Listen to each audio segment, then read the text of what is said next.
Well, there is still some unfinished business from last night. North Carolina and Missouri still incredibly close. A number of Senate races still undecided. Oregon, Georgia, and Minnesota. But by and large, the outlines are clear and different from anything we have seen before. So how did Obama do it?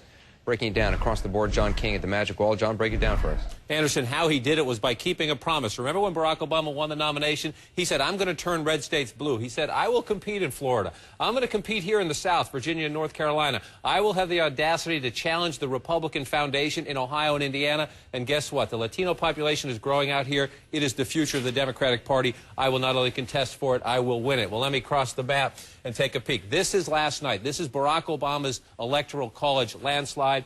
That is what this country looked like just 4 years ago. This was Bush territory, Bush territory, Bush territory, and Bush territory. So Barack Obama, with a sweeping electoral win, has the possibility now, Anderson. I say possibility because you have to prove it. Now you have to govern and prove in 4 years you can keep it. But he took Colorado with running strong among independents and strong among Latino voters. He came over here in Florida. Watch this strip right here. This is where Florida is won in a close race. This is George Bush 4 years ago. See all that red right there? There's Barack Obama last night, the reason the Democrats are so optimistic. And one other quick point, Anderson, one other place he won. Yes, they kept Pennsylvania, and he did it by winning in the suburbs, not only in the suburbs won by John Kerry and Al Gore, but picking up suburban counties won 4 years ago by George W. Bush as well. John, you said that the way he won, though, shows that there's not a mandate to go far to the left.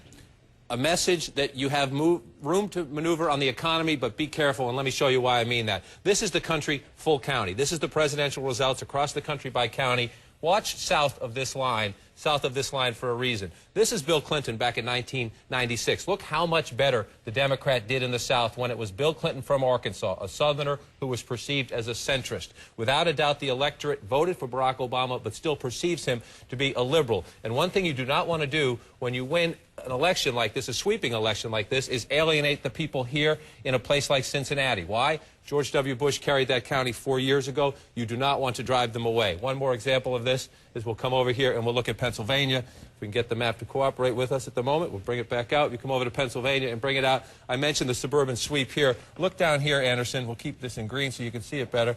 He won around suburban Philadelphia. Perhaps that's no surprise, but this is Chester County. He won with 54% of the vote just 4 years ago.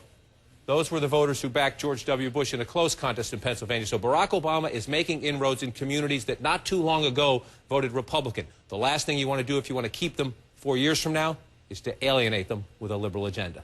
All right, John King, we'll check in.